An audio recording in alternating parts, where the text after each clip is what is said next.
I am a bridesmaid for one of my closest friends, Jackie. I've been so excited to help. I was in charge of the bridal shower, the games, decorations, menu. I left the guest list to Jackie's sister. Due to religious reasons, I wear a headscarf. I love and am proud of it. In the group chat with other bridesmaids, I was talking about how excited I am to attend a girls-only event. I recently dyed my hair and wanted to show it off. I even paid extra to ask for a girls-only staff that day. Day of, as guests arrive, I realize that one of them is Tori.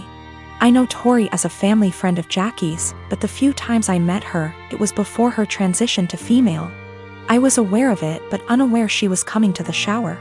I don't mind at all OFC and she's a lovely person, but I decided to keep my scarf on. As everyone's eating later, I'm passing by the tables to make sure everyone's good, and one of the bridesmaids mentioned that they hadn't gotten to see my hair and they'd wanted to see the change in person.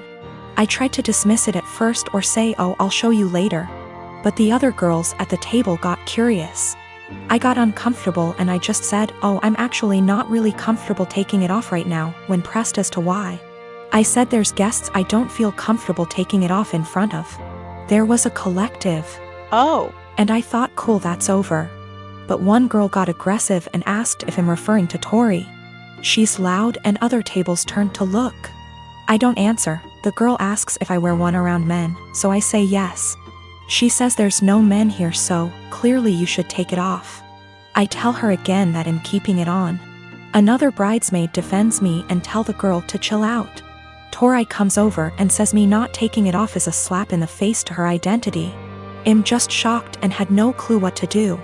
Eventually Tori and a few girls left saying they felt it was disrespectful. I feel awful that this ruined a beautiful day for my friend. It's causing more trouble with people threatening to leave the wedding over discrimination towards me or towards Tori. I don't think I was in the wrong. Just as Tori can be Tori, I can be me. I feel like it would be the equivalent of me making Tori or someone else adjust for me. I feel like we should just accept and respect each other, rather than be woke one-sided. My question is more about being honest as to why I couldn't. Jackie is on my side, but Jackie's sister is giving her hell for it, saying she purposely left out that detail in the guest list to test me. Jackie says I should have brushed it off and said I was having a bad hair day or avoided giving an answer. I didn't ever mention Tori's name in my answer, and I don't think my answer was rude. But seeing how much stress it's causing him, thinking I should have made up a lie? When I said no, Tori and a few others pushed it and Tori gave the ultimatum that I have to take it off as a sign of respect or they would leave. I said no.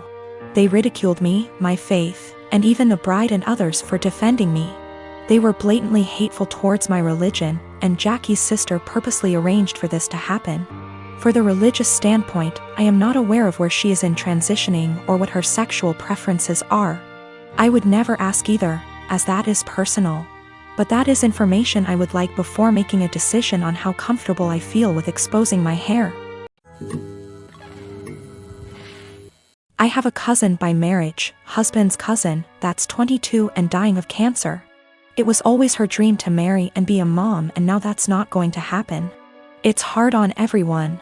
She has a much older fiancé, 30 years, and they had a symbolic wedding so she could have the experience. They started looking for ways to get access to a baby that she could take care of and experience some level of child care that way. But with 2020 and ethics in general, there's not a lot of ways to do that safely. My husband and I have the first and so far only children of our generation, who are 10 months and 23 months old. I had hopes that it wouldn't happen, but her parents asked me if she / they could borrow my younger baby for a few weeks. The cousin and her fiancé would basically be play acting having a baby. Her parents would also join in on pretending. There would be photo shoots and everything. This makes me really uncomfortable. It's really creepy. I cannot understate how creepy I think this is. I know that her not getting to live her dreams is sad, but I don't think this is the answer. I'm worried it will be traumatic for my baby. She's almost a year old and will, well, notice that her entire family will just vanish overnight for what will seem like forever. She's also still nursing, and they don't really seem to care about this factor. I'm really worried about problems down the road. This is setting a dangerous precedent of my child living under other guardianship. Her parents will have time to get attached and they could try to use that for familial pressure if not legally. Her fiancé is also a wild card in that regard. I said no, and my husband's entire family is hounding us about this because her time is running out and it's time sensitive. They say we're being selfish. They say that we could use this as a free vacation and bond with our older child because I popped them out so close together. They want to compromise now by letting me come by a few times a day to bring milk. We still don't want to do this. Yesterday afternoon, we got an email from the cousin's parents offering actual dollar amounts for us to agree. We got enough from that to file a police report and at least get the threat in writing. We also had a call with my husband's parents and his siblings to basically clear the air. Apparently what they were telling people they asked for and what they were actually asking for were very different. Everyone on that call now had them blocked on social media except for mother-in-law, because of the cousin.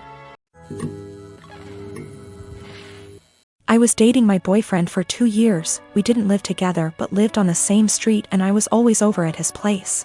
We each had kids from a previous relationship, so I wanted to take the whole living together thing slowly. But we were together all the time and I just maintained my own residence. He commuted for work, and I knew his department got a new secretary. She was younger and married and had recently had a baby. I knew they were work buddies and I even bought a birthday gift for him to give to her. After about a year, she moved to another state. My boyfriend and I decided to move in together and we lived together for a year when I found out that he and that secretary had some type of non-physical but still romantic relationship while they were working together. And that is why she ended up leaving, because they both realized it was not appropriate. I stumbled on old emails between them that were strange. Calling each other pet names. He was calling her baby and sweetie in work emails. Telling each other that they couldn't wait to see each other at work. Meeting up in the cafeteria for coffee every day. He told her he loved her. She lamented that she couldn't stop thinking about him while at home. They had little quarrels. I also realized that he was still Facebook friends with her. We talked a lot about this and he said he was just so unhappy at work at the time and unhappy with our relationship, because we didn't live together, that he was vulnerable to attention from a beautiful woman. He said it never became physical, but they were very emotionally entangled at the time for many months. I had no idea at all. He said together they decided the best thing was for her to accept another job offer, which he helped her get. He's very remorseful sometimes. Other times he will tell me that it's partially my fault because I rarely stayed over. I was doing everything for him to help him out because I knew how busy he was and how stressful life was for him back then.